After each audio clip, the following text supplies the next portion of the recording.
selamat datang di Muda Bersuara. Nih, sore ini kita mau ngerekam podcast nih. Yang pertama, mungkin dimulai perkenalan dulu ya. Aku Rahilia Salsabila, tapi biasa dipanggil Rara. Dan aku ini dari Muda Empati. Muda Empati ini apa sih teman-teman? Muda Empati ini merupakan komunitas sosial yang basisnya di Bandung nih. Nah, terus di Muda Empati ini tuh kita memiliki pemuda-pemuda dari latar belakang yang berbeda. Dan juga Muda Empati sendiri punya fokus untuk pada pemaknaan empati secara mendalam dan luas, baik dalam bidang kreatif, pendidikan, lingkungan, dan lain-lain. Nah, dari perspektif untuk menyajikan perspektif berdasarkan empati itu sendiri nih, Kak. Nah, selain itu juga kita tuh punya 3 pilar utama, yaitu emotional empathy. Misalnya kayak kalau kita ngedengar ada orang yang kesusahan, kita ikut ngerasa sedih. Nah, itu maksudnya ke emotional empathy nih. Nah, yang kedua itu cognitive empathy, di mana kemampuan kita untuk bisa melihat dan menerima cara pandang atau mindset orang lain. Dan yang ketiga, compassionate empathy. Bagaimana dari semua permasalahan yang kompleks, kesedihan yang struktural, kita bisa eksekusi menjadi aksi yang bermanfaat. Dan 3 pilar itulah yang menjadi landasan dari aktivitas Muda Empati sendiri itu. Oke, thank you, keren banget ya Rara ya. Dan teman-teman, aku juga mau ngenalin diri nih. Nama aku Nindi, aku merupakan program spesialis dari Divisi Kebijakan Publik Pijar Foundation. Nah, Kak Rifli, Rara, di Divisi Kebijakan Publik ini kita punya satu program namanya Town Hall Muda, di mana memang Town Hall Muda ini merupakan forum kolaboratif yang kita rancang gitu ya sebagai gerakan nasional, di mana kita mensinergikan 2 titik penting bagi masa depan Indonesia. Apakah itu? Nah, yang pertama adalah anak muda dan yang kedua para pembuat kebijakan atau policy maker. Nah, kita di Town Hall Muda kita fasilitasi, kita wadahi kolaborasi itu menggunakan prinsip public community partnership. Nah, oleh itu, hari ini teman-teman kita akan membahas peran yang sangat spesifik gitu ya. Kita akan sharing mengenai bagaimana sebetulnya generasi muda ini berperan untuk membentuk masa depan. Jadi nanti kita akan sharing bareng narasumber kita yang nanti akan kenalan juga ya teman-teman ya.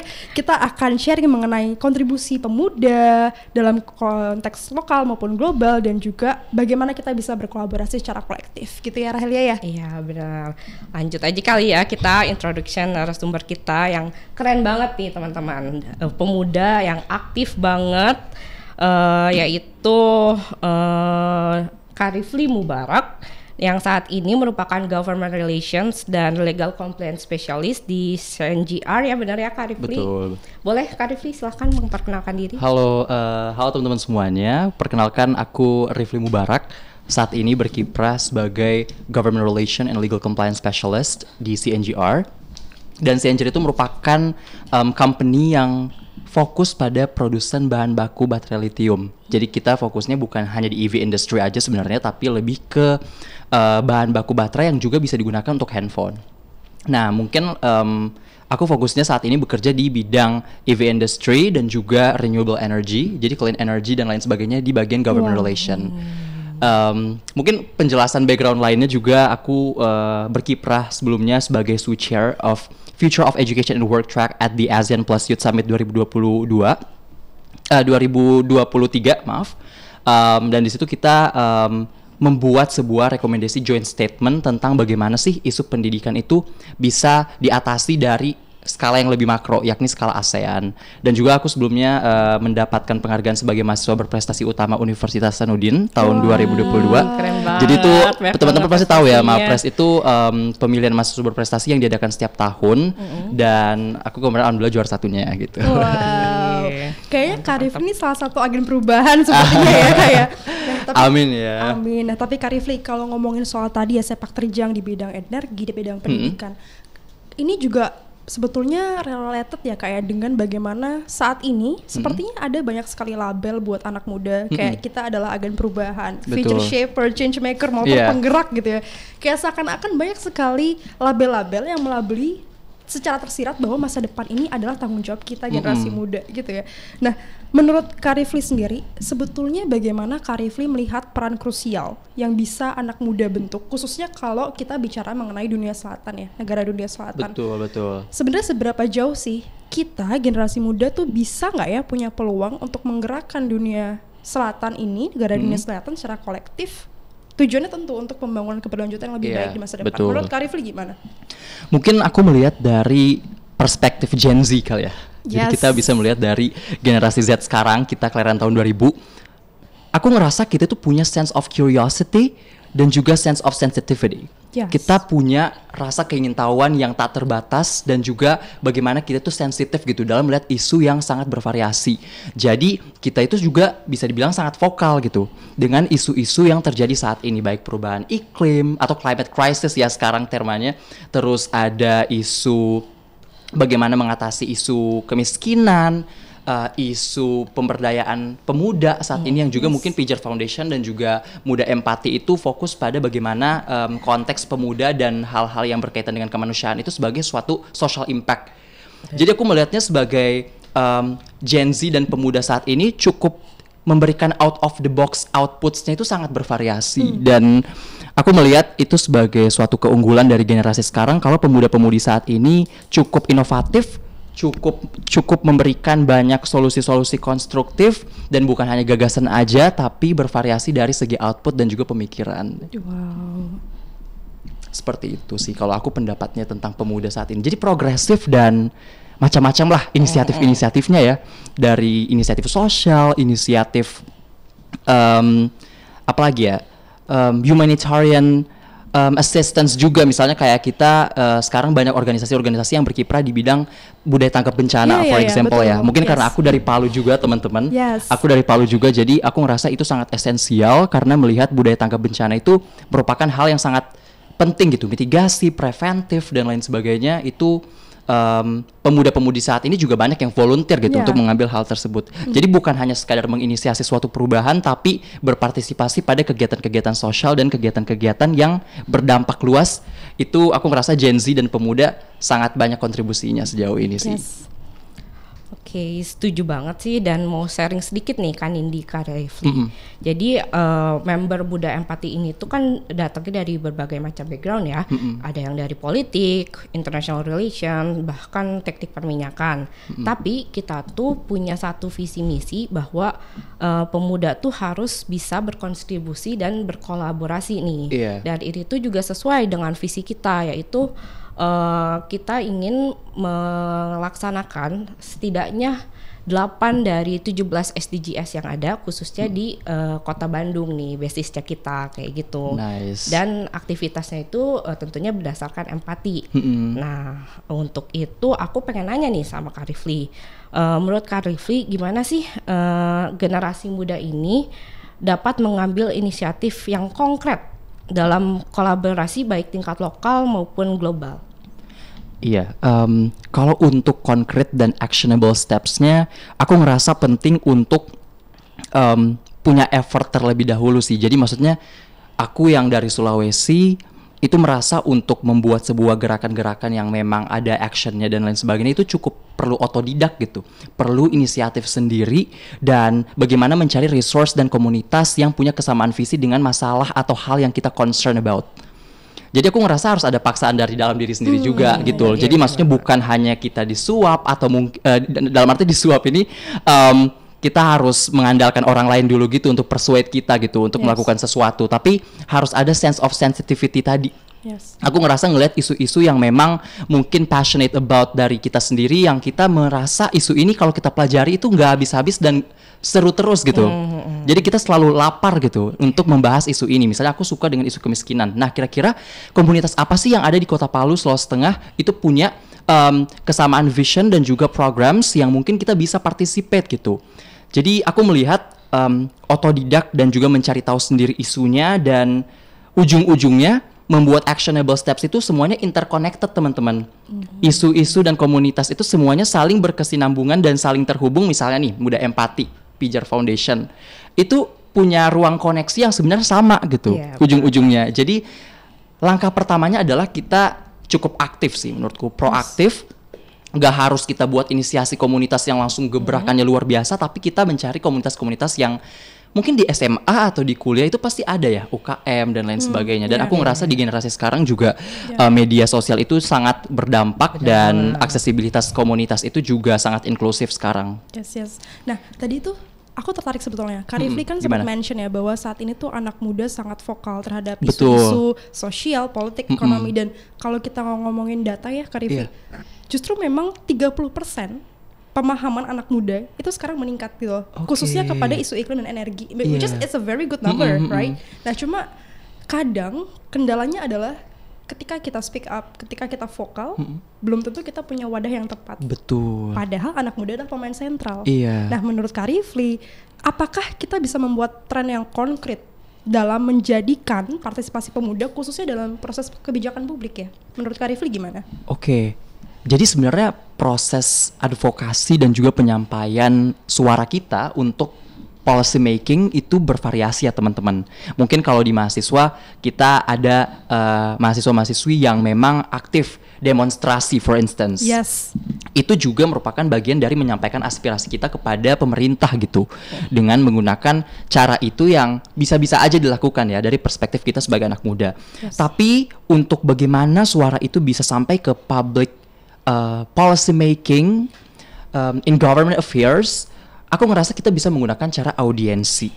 Audiensi dan juga aksi sosial. Mungkin contohnya nih, aku sebelumnya pernah menyampaikan rekomendasi hukum kepada Kementerian Pertanian tentang isu food estate. Dan itu ada wadahnya teman-teman. Jadi aku bilang aja ya, karena ini juga salah satu contoh komunitas yang pernah berkiprah, yang aku pernah ikuti dan ternyata memberikan dampak positif buat portfolio aku dan juga kontribusi aku di bidang hukum, yakni ALSA. Pernah dengar nggak ALSA? Iya, jadi Asian Law Students Association National Chapter Indonesia. Dan di situ kita buat aspirasinya itu berbasis riset. Jadi mungkin penekanannya adalah bagaimana aspirasi itu disampaikan bukan hanya sekadar subjektivitas aja, tapi berdasarkan riset empiris dan normatif. Jadi aku kemarin riset tentang food estate itu, kita nulis nih, kita mengkaji peraturan-peraturan apa aja, UU PPLH dan lain sebagainya tentang keterkaitan atau hal-hal yang mungkin dampaknya ini positif atau negatif sih dengan kebijakan food estate. Dan itu cukup ada follow up-nya juga sebenarnya dari Kementerian Pertanian. Tapi mungkin untuk lebih makronya kita nggak bisa intervensi lebih lanjut, tapi setidaknya kita menyampaikan gitu teman-teman tentang anak muda punya wadah. Betul, punya wadah dan diberikan kesempatan bersuara gitu untuk menyampaikan rekomendasi terkait perspektif anak muda soal isu food estate. Dan juga kalau misalnya di skala yang lebih muda kali ya, mungkin anak remaja gitu. Aku kan waktu itu ketua Forum Anak Sulawesi Tengah juga. Iya, Forum Aktif Anak. banget ya Kak Rifli. Iya, teman-teman tahu Forum Anak kan ya? Tentu. Iya, jadi aku waktu itu ketua Forum Anak Provinsi Sulawesi Tengah di tahun 2016-2018. Dan itu ada partisipasi kita di Musrenbang. Jadi musyawarah rencana pembangunan itu merupakan musyawarah yang memang fokus pada pelibatan stakeholders dan masyarakat, organisasi-organisasi terkait, salah satunya Forum Anak.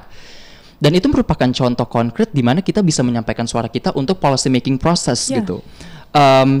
Jadi dari perspektif aksi sosial, riset dan juga audiensi, menurutku itu bagian-bagian yang bisa kita involve gitu dari umur semuda mungkin, sedini mungkin. Dan itu butuh effort tadi, curiosity, sensitivity untuk terlibat pada hal-hal yang sebenarnya bisa berkontribusi di masa muda kita. Dan mungkin yang terakhir ada konsep yang disebut dengan pentahelix stakeholders. Jadi pentahelix itu adalah 5 stakeholders yang cukup berkontribusi bagaimana sebuah dampak atau bisnis itu bisa saling bersinergi satu sama lain. Intinya konsepnya juga bisa di-apply di berbagai sektor, bukan cuma bisnis. Dan stakeholdersnya itu ada akademisi, pemerintah, komunitas, media, dan juga bisnis. Ya benar ya, aku nggak ada ulang 2 kali kan gitu. Jadi intinya 5 stakeholders itu penting untuk melibatkan kita teman-teman tentang bagaimana sebuah proses penyampaian aspirasi anak muda itu bukan hanya kepada pemerintah aja, tapi kepada media. Misalnya kita nulis opini atau nulis hal-hal yang berkaitan dengan kritik isu. Itu kan juga sebenarnya bagian dari kontrol sosial yang mungkin bisa menjadi tanggapan atau rekomendasi kita kepada pemerintah gitu secara tidak langsung, for instance. Dan juga untuk akademisi juga kita bisa hasilkan riset, publikasi jurnal, dan juga kepada pelaku bisnis yang mana kita sekarang juga creative industry dan juga usaha-usaha UMKM itu juga banyak bidangnya yang mungkin tergantung isu yang kita mau tackle itu apa. Jadi sangat banyak pergerakan teman-teman. Intinya kita inisiatif dulu, otodidak, dan juga mencari komunitas dengan kesamaan visi. Tadi Alsa salah satu contohnya. Intinya sebenarnya kesimpulannya proaktif aja sih. Proaktif dan jangan terlalu banyak di gagasan gitu, tapi aksi. Setuju banget sama apa yang dibilang Kak Rifli. Jadi aku juga pengen sedikit sharing kayak kalau menurut aku kayaknya dengan kita bisa udah punya keinginan gitu untuk ikut berpartisipasi, kita juga bisa loh masuk ke komunitas-komunitas gitu. Karena kemarin sendiri sih Muda Empati alhamdulillahnya diundang ke acara ASEAN, dan dari situ tuh kita ketemu banyak ada dari menteri kayak gitu, dan pas di acara itu kita bisa ngobrol, kita bisa bertukar pikiran, aspirasi kita itu seperti apa sih ke depannya kayak gitu. Jadi menurut aku banyak banget ya yang bisa dilakukan dari para pemuda untuk mewujudkan dan taking involved actively gitu. Betul sekali. Nah, Kak Rifli, aku mau tanya sih Kak. Tadi kan Kakak sempat bahas ya tentang bagaimana sebetulnya anak muda kalau kita mau proaktif, kita juga butuh dukungan banyak pihak gitu. Kan. Tadi di awal Kak Rifli sempat sharing bahwa you active in the education sector, right? Nah, sebetulnya bagaimana sih Kak Rifli ya, personally itu bisa memotivasi anak-anak muda lain untuk terlibat dalam mengatasi beberapa isu ini ya, mungkin kesenjangan pendidikan, kesenjangan sosial, because tadi ya ketika kita mau mulai kita perlu inisiatif sendiri, tapi ketika kita tidak punya lingkungan yang bisa support those initiative, nah how can we tackle about that? Oke. Ini juga sebenarnya agak tricky ya, karena bisa dibilang orang-orang juga punya resource yang berbeda. Exactly. Disparitas wilayah itu juga bagian dari educational issues dan lain sebagainya. Tapi mungkin ini berdasarkan personal experience mungkin ya. Tadi isu kesenjangan, terus ada isu pendidikan. Aku melihat mungkin konteksnya adalah zaman sekarang itu resource itu sebenarnya bisa didapatkan di mana saja. Jadi kita bisa melihat dari Kementerian Pendidikan Kebudayaan, Kampus Merdeka itu juga sebagai bagian dari program inclusivizing atau inklusivitas pendidikan yang mungkin ujung-ujungnya adalah aku ngerasa lebih ke kesadaran diri juga sih, kan Indi. Jadi aku melihat kita nggak bisa langsung memerdekakan atau democratize semua orang itu bisa berpartisipasi secara inklusif karena itu butuh proses. Jadi aku nggak bisa ada otoritas juga bilang kalau semua orang itu harus inklusif dan bisa mendapatkan, maksudnya bisa inklusif tapi belum semua orang itu aware gitu dan punya dorongan diri sendiri gitu untuk memanfaatkan resources yang ada. Tapi kalau aku sendiri ya, mungkin pengalaman pribadi dalam mengatasi isu kesenjangan sosial itu aku ada 2 teman-teman, dan aku udah catat juga. Apa tuh? Mungkin ini personal experience ya. Yes, sure. Kalau isu kesenjangan sosial waktu itu aku pernah meneliti soal terorisme. Oh wow, Tentang terorisme, dan kita itu meneliti tentang mantan narapidana terorisme kalau udah keluar dari lapas itu kira-kira gimana? Akan seperti apa? Iya gitu. Dan Benar. itu terjadi kesenjangan sosial Kak. Ternyata teman-teman mereka itu sulit mendapatkan pekerjaan, ada labeling karena sebelumnya kan pernah melakukan aksi terorisme dan lain sebagainya. Nah, intinya dari semua itu aku belajar kalau pemuda itu perlu melihat satu isu itu jangan hanya dari satu sudut pandang. Karena kita perlu melihat mereka justru dengan keluar dari lapas itu sebenarnya bisa potensial jadi residivis. Jadi residivis itu mengulangi tindak pidana lagi. Nah, bagaimana kira-kira memberdayakan mereka? Dan itu ada caranya disebut dengan deradikalisasi atau pemberdayaan mereka melalui kewirausahaan. Jadi sebenarnya kuncinya adalah isu yang kita lihat di permukaan, di Twitter dan lain sebagainya itu tidak sesederhana itu.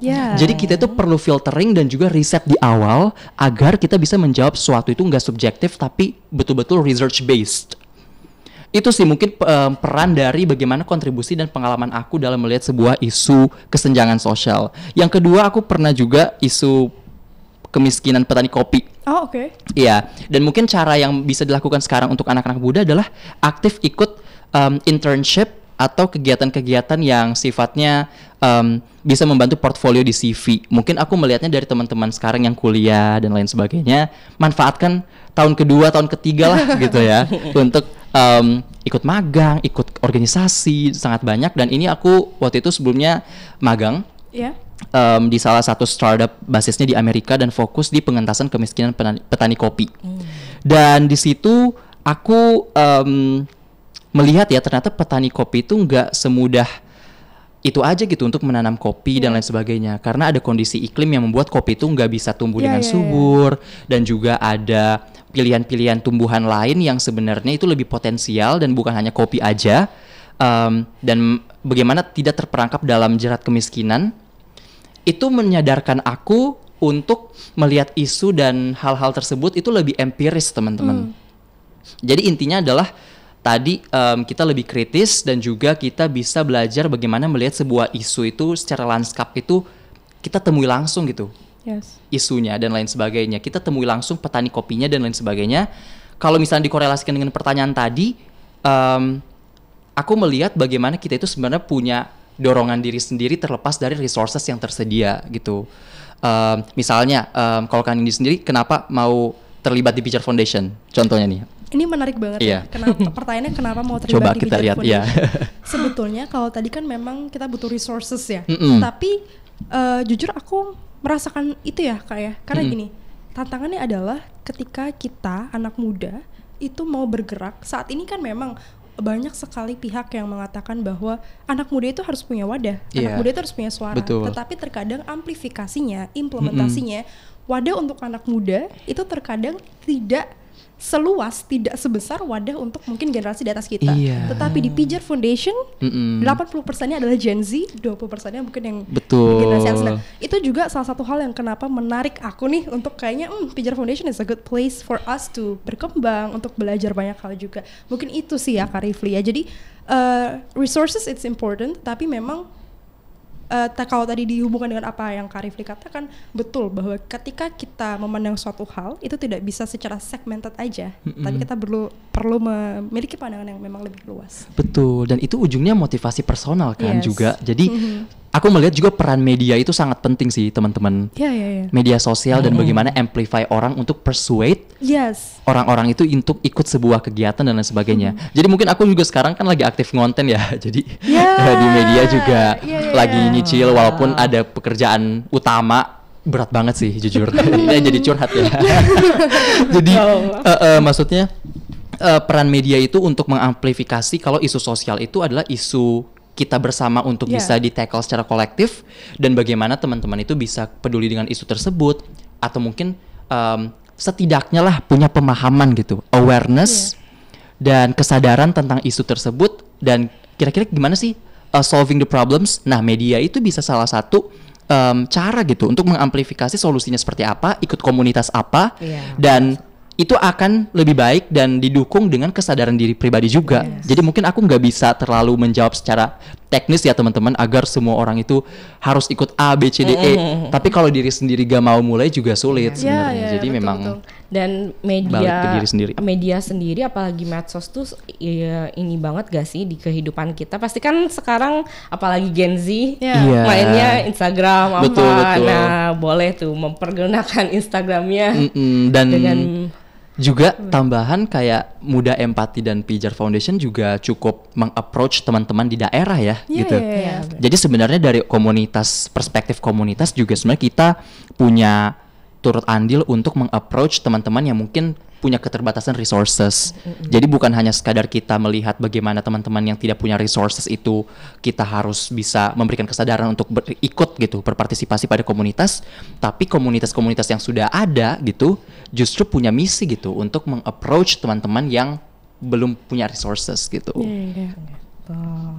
Menarik banget nih. Aku mau nanya, kalau Kak Rifli sendiri sebagai GovRole dan Legal Compliance Specialist itu gimana sih melihat keterlibatan generasi muda dalam isu-isu global, contohnya perubahan iklim atau lingkungan.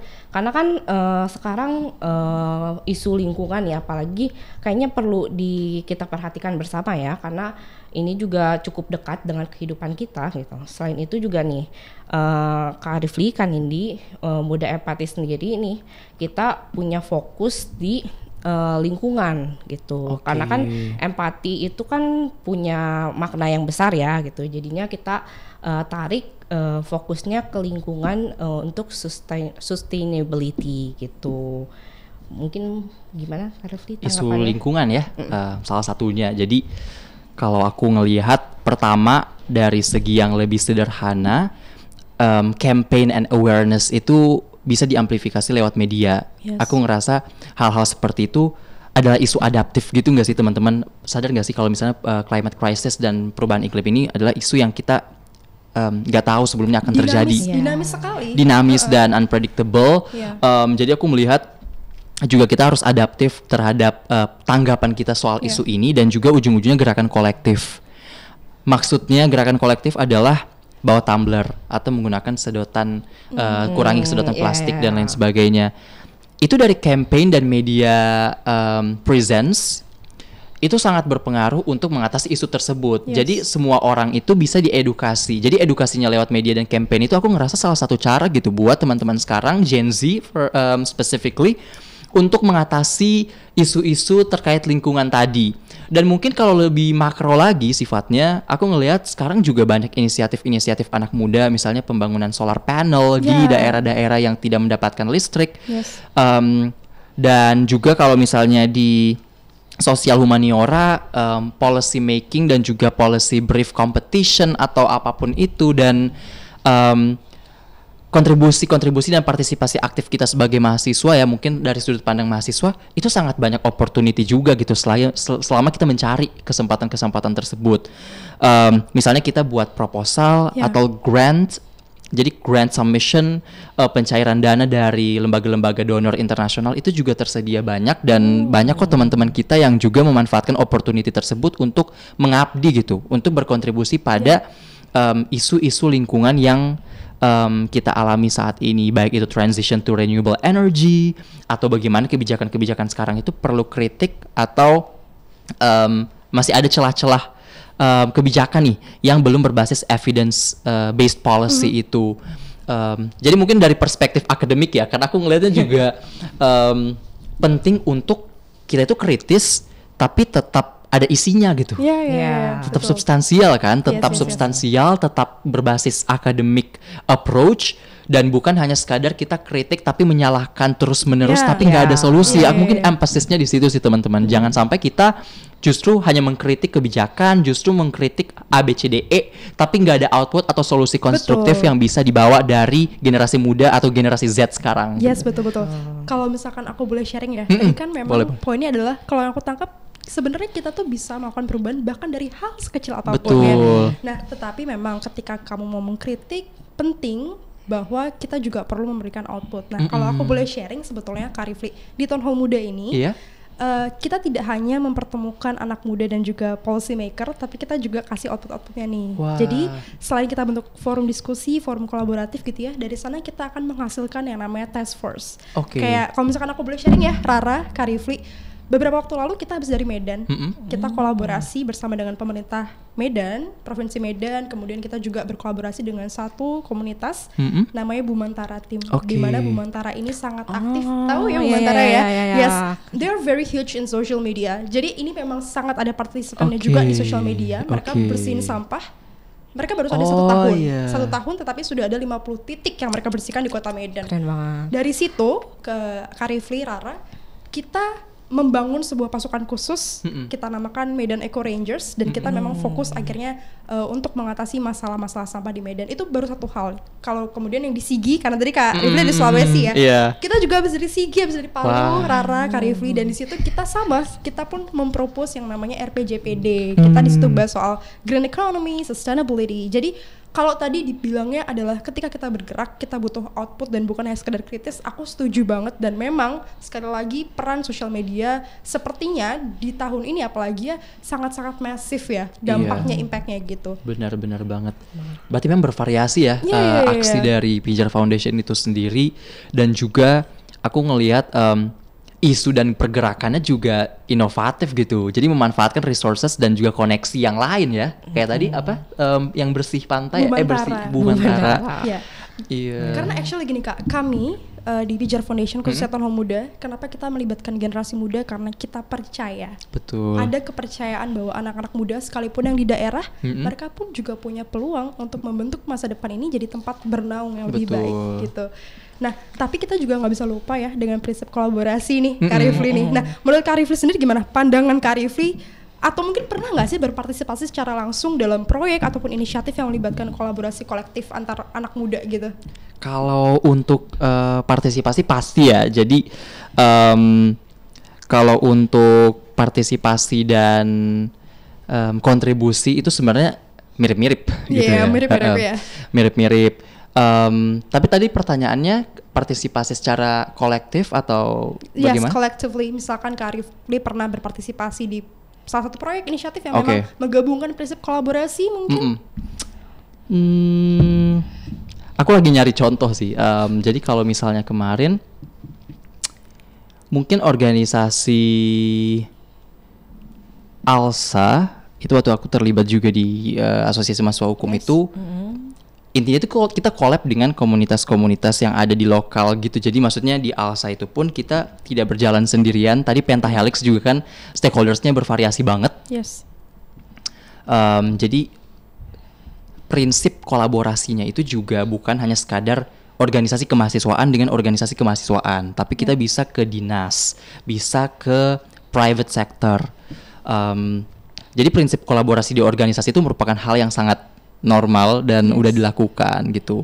Jadi aku sendiri bisa mengatakan kolaborasi itu adalah kunci bagaimana kita bisa menghasilkan output yang luar biasa, karena dari perspektifnya juga sangat kaya akan resources dan juga kunci gitu untuk men-tackle solusinya itu bukan hanya dari satu sudut pandang. Dan aku mungkin dari perspektif itu melihat prinsip kolaborasi itu adalah kita harus siap dengan pertentangan. Oh ya, sure. Iya, dengan pertentangan karena konflik dan kita menghadapi orang yang beda-beda gitu loh.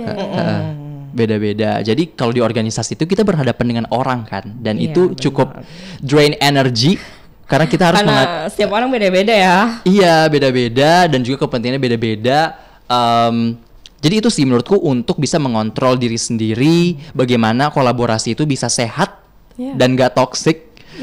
Outputnya juga terukur, dan itu merupakan proses pendewasaan dan bagaimana kita memiliki kematangan berpikir dari segi apapun itu untuk berkolaborasi lintas sektor gitu. Mungkin kalau dari skala global ya, aku juga pernah terlibat di penelitian ALSA Internasional. Waktu itu penelitiannya tentang euthanasia. Jadi kayak suntik mati gitulah. Suntik mati itu dari perspektif hukumnya seperti apa.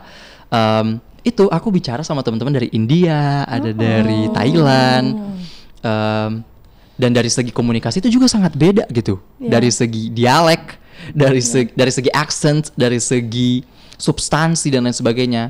Dan dari unsur kolaborasi itu adalah kita jadi kaya gitu dengan substansinya dan melihat ada blind spot. Blind spot itu maksudnya kita melihat nih solusinya ini udah pasti A. Tapi ternyata mereka membuka sudut pandang lain kalau solusi A itu sebenarnya bukan jawaban yang tepat gitu. Justru jawaban yang tepat itu B dan C gitu. Jadi kita bisa lebih menurunkan ego terhadap pandangan kita dan lebih terbuka terhadap pandangan-pandangan orang lain sebagai sesuatu yang perlu dikonsider gitu untuk mencapai output yang maksimal. Jadi jangan terlalu cepat merasa oh ini jawaban yang paling baik nih dan lain sebagainya. Kita harus terima kekurangan diri sendiri dan unsur kolaborasi seperti itu gitu. Bagaimana kita terbuka gitu dengan output atau pandangan orang lain sebagai sesuatu yang konstruktif untuk dikonsider. Keren banget ya Rara ya. Kak Rifli ini. Iya. Nah Kak Rifli, tadi kan kita udah banyak nih ya berbincang tentang bagaimana anak muda bisa berperan sebagai aktor kunci dan berperan secara aktif lah ya. Nah tapi menurut Kak Rifli sendiri nih, sebenarnya apa sih tantangan utama yang kita hadapi saat ini di lingkungan kehidupan sehari-hari kita, yang anak muda tuh bisa take in charge gitu. Oke, tantangan untuk melakukan aksi kali ya, gitu ya. Iya. Tantangan untuk takut mulainya dari mana atau bingung gitu kan. Nggak ada komunitas dan lain sebagainya. Menurutku kalau dari perspektif aku ya, aku ngelihatnya juga kadang kita itu lebih banyak overthinking sebenarnya. Iya, betul. Lebih banyak overthinking dan mungkin aku juga orangnya perfeksionis, teman-teman. Oh, sama. Jadi sometimes Kita sama ya, ya? ya? Sama banget. Sama banget. Overthinking dan Kita sama banget. Iya kan, iya kan, jadinya nggak jadi gitu untuk melakukan suatu hal. Kalau misalnya dari quotes salah satu professor, tapi correct me if I'm wrong teman-teman, itu namanya Bill Burnett dari Stanford University. I know him, ya. Iya. It's very cool. Dan dia bilang the unattainable best is the enemy of all the available betters. Maksudnya adalah terbaik dan sesuatu yang sempurna itu nggak akan tercapai. Lebih baik kita fokus kepada hal-hal yang sudah cukup baik gitu. Jadi maksudnya nggak harus tunggu sempurna dulu, karena ujung-ujungnya itu nggak akan tercapai dan itu abstrak gitu. Dan itu berkaitan dengan kita overthinking dan kita perfeksionis dan nggak jadi apapun ujung-ujungnya. Contohnya deh, kita mau buat sebuah gerakan sosial, terlalu banyak pikir, oh orangnya dari mana, strukturnya seperti apa, programnya apa dan lain sebagainya, atau apakah kita harus settle dalam berbagai hal. Itu boleh, tapi harus dilakukan satu persatu. Jadi aku melihat ini mungkin dari perspektif aku ya dan pengalaman aku kadang overthinking juga dan juga sebenarnya terlalu banyak demand untuk menjadi perfeksionis, jadinya nggak jadi. Menurutku itu menjadi masalah personal juga sih untuk kita memulai sebuah aksi sosial atau aksi positif gitu. Dan pelajaran dari situ adalah kalau kita misalnya ada trial and error atau kita gagal buat organisasi at the very first place, atau mungkin organisasinya nggak lanjut lagi atau apa, menurutku itu proses eksplorasi dan sebenarnya itu nggak apa-apa menurut aku, karena ujung-ujungnya mungkin kita melihat ada evaluasi penting dari kinerja organisasi tersebut yang perlu diperbaiki, dan sangat banyak hal-hal yang mungkin kita sadar gitu ternyata ada hal yang kurang atau apa. Yang penting jalan dulu lah intinya, yang penting gas dulu, kurangi overthinking, dan aku melihat penting untuk melakukan hal-hal yang sifatnya perencanaan juga gitu. Perencanaan, jadi dalam arti kita gas juga, tapi jangan sampai kita kebanyakan overthinking, itu lebih banyak porsinya gitu daripada hal-hal yang sifatnya lebih actionable. Mungkin aku bisa menyederhanakan kalau kita buat actionable steps-nya deh dulu. Misalnya kita mulai satu persatu buat kerangka organisasi, atau misalnya kita buat tujuan organisasi kita itu apa. Jadi disederhanakan dulu gitu, di breakdown dulu hal-hal yang perlu dilakukan secara praktis at the very first place kalau misalnya kita mau buat komunitas sosial. Terus aku ngerasa lebih penting manajemen energi daripada manajemen waktu. Karena aku ngelihat ya time management itu sebenarnya cukup teknis, dan aku ngelihat lebih penting, bukan lebih penting sih, lebih apa ya, lebih esensial kalau kita atur energi kita dari hari ke hari. Jadi bisa melihat dari segi prioritas dan lain sebagainya, energi kita itu dialokasikan kemana. Mungkin contohnya aku sekarang lagi mau buat konten nih. Aku kan kerja full time sebagai anak muda ya, pemuda fresh grad gitu kan teman-teman. Realita harus mencari. Iya, realitanya seperti itu, dan kira-kira bagaimana ya aku bisa atur prioritas dan energi dan lain sebagainya. Mungkin simpelnya adalah aku bisa menyisihkan waktu malam saat pulang kantor ataupun saat Sabtu dan Minggu gitu. Jadi ada pemetaan waktu yang mana energi kita itu cukup banyak dan bisa kita manfaatkan sebaik mungkin. Walaupun mungkin konteksnya kalau malam setelah pulang kantor itu juga capek ya. Tapi ujung-ujungnya tetap kita yang sadar dengan kapasitas diri, dan di waktu kapan gitu energi kita itu bisa dipakai secara maksimal. Jadi tahu diri sendiri, tahu juga soal energi dan waktu itu bisa dialokasikan secara maksimum itu kapan. Menurutku itu bagian-bagian langkah yang actionable dan lebih baik gitu dilakukan satu persatu daripada kita overthinking untuk melakukan sesuatu yang secara besar tapi itu hanya di pikiran, itu hanya di kepala gitu. Dan terakhir mungkin aku melihat juga penting untuk punya partner atau teman gitu, support system. komunitas atau ekosistem seperti Muda Empati, terus ada Pijar Foundation, itu juga bagian dari accountability untuk kita untuk saling remind gitu, untuk saling ingatkan kalau kita nggak bisa sendiri gitu untuk menguatkan diri sendiri, tapi justru harus ada teman-teman atau support system baik komunitas ataupun sahabat dan lain sebagainya yang bisa membantu. Yes, dan dalam prosesnya pun ketika memang nantinya kita tidak mendapatkan hasil yang kita ekspektasikan pun itu nggak apa-apa ya. Iya. Karena kan kita bertumbuh kan proses kedewasaan dan itu nggak selalu sempurna ya. Aku setuju banget sih sama Kak Rifli, dan kita sebetulnya melihat ya Rara ya bahwa Kak Rifli ini kan salah satu pengguna sosial media dengan pengikut yang cukup masif gitu ya. Alhamdulillah. Alhamdulillah. Tapi itu justru jadi tanggung jawab sebenarnya. Baru mau nanya itu. Oh iya ya. Berarti kan dengan pengikut yang sangat masif, Kak Rifli punya tanggung jawab sendiri. Pressure, ekspektasi. Nah, betul. How do you deal with that? Aku ngelihat juga kemarin pokoknya adalah sebuah postingan sebenarnya yang cukup banyak apresiasi dari orang luar gitu. Jadi sebenarnya aku tuh kemarin cukup tiba-tiba aja sih followersnya banyak. Oh gitu ya. Terus kayak ya brief story about that. Dan aku ngelihat juga memanfaatkan followers itu adalah bagian dari tanggung jawab diri sendiri untuk menjadi contoh baik ke publik dan pemuda. Karena ujung-ujungnya itu kan imitasi ya. Maksudnya orang-orang itu juga melihat dan memfollow orang itu sebagai salah satu yang mungkin bisa dijadikan contoh. Jadi sebenarnya aku pun punya kesadaran diri, jangan sampailah aku memberikan contoh buruk gitu. Gitu sih. Jadi aku melihat followers itu bukan ketenaran, tapi lebih ke tanggung jawab, dan sebenarnya ada ketakutan juga gitu loh. Ketakutan karena apa ya, pressure dan ekspektasi orang itu juga sebenarnya cukup circling di kita kan. Kalau misalnya kita melihat di real life dan media mungkin berbeda kan, banyak yang seperti itu ya mungkin ya. Jadi jangan sampai kayak aku merasa platform ini dijadikan sebagai sesuatu yang cukup membuat aku merasa sombong, jangan sampai, tapi justru memanfaatkan platform ini dengan membagikan konten-konten atau hal-hal yang bermanfaat. Sederhananya seperti itu, karena orang-orang juga akan mengimitasi atau melihat hal-hal yang aku contohkan atau berikan di media itu sebagai sesuatu yang internalisasi gitu di kehidupan sehari-hari. Dan sekarang aku juga lagi fokus di dunia kreatif di bagian sastra. Jadi memang kayak aku mau branding diriku ke situ sebenarnya. Bukan terlalu akademik gitu. Iya, jadi ke arah sana sebenarnya. Cuma ada sisi-sisi akademiknya karena mungkin aku dikenal juga sebagai Mapres utama Unhas kan gitu, dan juga itu punya tanggung jawab juga betul di situ, kan? Dan juga Isma kemarin gitu study abroad kemarin di California waktu itu. Iya. Jadi intinya itu sih menurutku, memberikan tips-tips atau konten-konten yang bermanfaat buat pendidikan teman-teman yang bagaimana memanfaatkan waktu dan lain sebagainya. Dan juga aku melihat ada potensi untuk kolaborasi lintas batas. Karena kita itu bisa collaborate dengan orang-orang di luar dari Indonesia. Kita juga bisa belajar banyak, dan dampak atau program atau apapun itu bisa dilakukan secara instan dan se-accessible itu gitu. Menurutku. Dan aku ngeliat juga dari media sekarang itu punya power yang luar biasa ya, karena kita bisa membuat donasi, campaign dan lain sebagainya, itu juga cukup accessible. Dan ya semoga lah platform yang kita punya saat ini, Pijar Foundation, Muda Empati, dan juga platform pribadi itu bisa membawa dampak atau perubahan baik gitu buat lingkungan sekitar, khususnya pengembangan diri pemuda. Amin.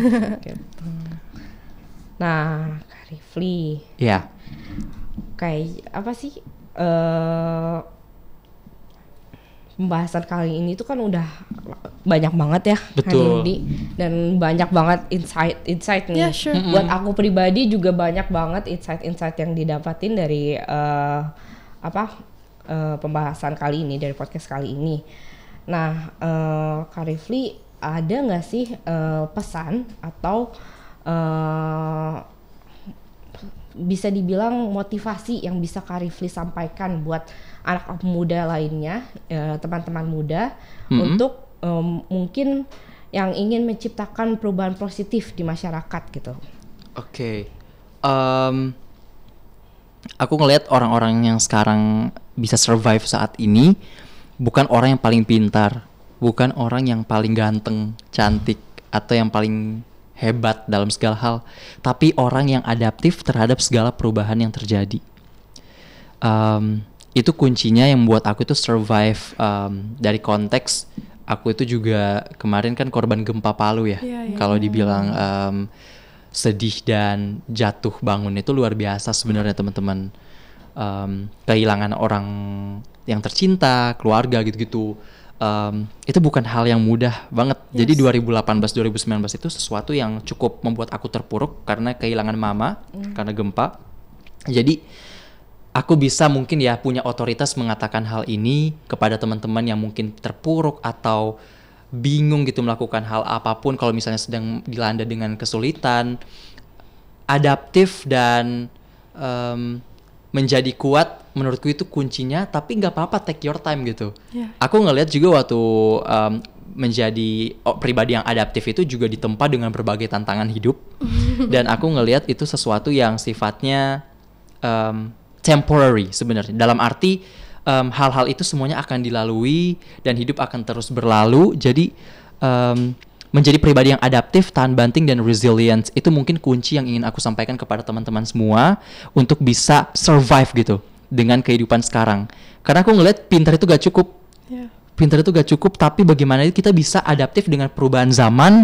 Zaman itu butuh apa, kebutuhan zaman dan hal-hal yang perlu kita improve seperti apa. Misalnya kehadiran dari media sosial itu kita perlu balance gitu dengan diri kita, pemanfaatannya atau justru sisi negatifnya kita jadi addicted dan lain sebagainya, atau obesitas informasi. Itu bagian dari adaptasi gitu. Itu bagian dari adaptasi kita terhadap perubahan sosial yang kita harus bisa melihat potensi dan ancaman yang dihadapi itu seperti apa. Jadi sangat penting untuk menjadi orang yang resilient, adaptif, dan buat teman-teman yang mau terus maju, terus berkembang dan melakukan aksi sosial yang positif di lingkungan sekitar, gak harus yang besar-besar dulu juga. Small action matters, karena aku ngelihat semuanya itu berawal dari hal-hal kecil gitu. Contohnya aja kayak aku waktu di SMA 2018, gempa Palu dan juga dan lain sebagainya, prestasi internasional itu nggak langsung keluar negeri di 2019-2020, tapi aku lomba-lomba dulu di tingkat kota, tingkat kota, kabupaten, kota, kabupaten, terus nasional dan lain sebagainya. Jadi jangan sampai teman-teman membuat acuan mutlak kita harus langsung dapat medali internasional gitu. Nggak ada yang instan, tapi bersabarlah, itu semuanya proses. Dan aku yakin dengan kalian atau teman-teman anak muda sekarang menjadi pribadi yang adaptif, itu adalah kunci untuk terus berkembang dan bisa melihat tantangan dan potensi apa yang bisa kita pelajari dari waktu ke waktu. Keren banget. Dan itu tadi ya teman-teman muda ya, adaptive, resilient, and small action matter. Dan karena tadi Kak Rifli pun juga sudah sharing mengenai gimana you survive, I think aku salut banget ya pribadi dengan Kak Rifli. Terima kasih. Sampai di titik ini pun kita nggak bisa menyepelekan prosesnya kan. Bukan kamu aja yang salut, aku juga. Kita semua salut dengan Kak Rifli ya. Terima kasih teman-teman. Yes, we are thank you for you to come here actually. It's such a privilege for me to speak in this podcast, dan semoga teramplify dan banyak yang dengar, dan juga Muda Empati dan Pijar Foundation selalu berdampak positif, lebih holistik lagi, dan dampaknya juga terukur kepada masyarakat luas. Gitu. Dan tentunya semua yang kita diskusikan hari ini justru memperkuat keyakinan bahwa sebetulnya teman-teman anak muda ini punya peran signifikan dalam membentuk masa depan menjadi tempat bernaung yang lebih baik. Dan salah satunya di sebelah kita ini teman-teman, Kak Rifli yang sudah hadir hari ini. Ada Kak Nindi juga, ada Kak terima kasih. Rara juga. Jadi teman muda, yuk kita berkolaborasi, saling tukar ide, saling tukar pikiran, dan kita sama-sama kolektif membentuk dunia ini di masa depan menjadi tempat bernaung yang lebih baik. Terima kasih Kak Rifli, terima kasih Rara, terima kasih Kak Rifli, terima kasih dan sudah datang di studio Pijar Foundation. Thank you Pijar Foundation and Muda Empati for inviting me. Bye teman muda, bye. Sampai jumpa di kesempatan berikutnya.